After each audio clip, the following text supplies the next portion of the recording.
অনেক আশা নিয়ে ঢাকায় গিয়েছিলাম, বেড়াবো, ঘুরবো, ভিডিও করব, দেখবো, কিন্তু কোনোটাই হয়নি। হঠাৎ করে ইতি আপু অসুস্থ হয়ে পড়ার কারণে আমরা কোথাও বেড়াতে যেতে পারিনি।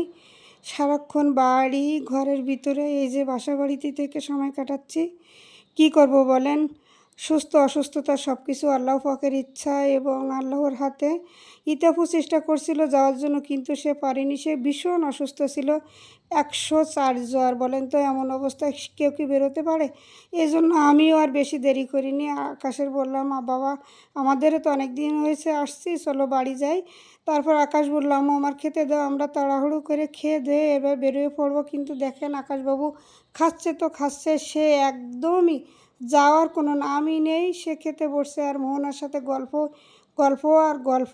সে সারাক্ষণ তারা 3 ভাই বোন একই সাথে বসে আড্ডা দিতেই থাকে, যাওয়ার কোনো নামই নেই। কিন্তু কি করব বলেন, আমাদের তো যেতেই হবে। আসছে এই 5-6 দিন হয়েছে।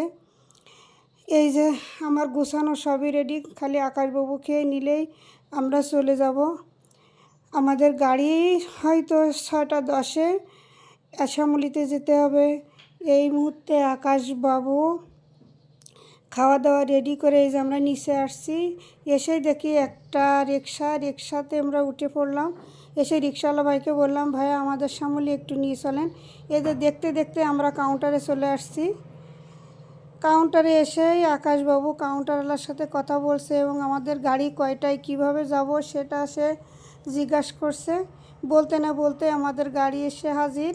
এই যে আমরা গাড়িতে উঠে বসছি। তারপরে এই যে আমরা আবার পদ্মা সেতুর পাড়ে আসছি। আমার অনেক দিনের স্বপ্ন ছিল যে পদ্মা সেতু দেখব, আজকে সেই স্বপ্নটা পূরণ হয়েছে। পদ্মা সেতুর পাড়েই আমরা বসা, এই যে আমি ভিডিও করছি। আকাশবাবু মাঝখানে আবার নেমে গিয়েছিল গাড়ির থেকে, যে এসে নাস্তা করছে এবং আমার জন্য কিছু খাবার নিয়ে আসছে। এই যে আমি খাচ্ছি, অনেক মজা এসে রুটিটা। এটা রুটি নিয়ে আসছিলো আর পানি নিয়ে আসছিলো, কিছু শুকনা খাবার নিয়ে আসছিলো, সেটা খেয়েছি, ভালোই লাগলো আর কি। গাড়িটাও অনেক সুন্দর, আমরা খুব দ্রুত বাড়িয়ে চলে আসতে পারছি।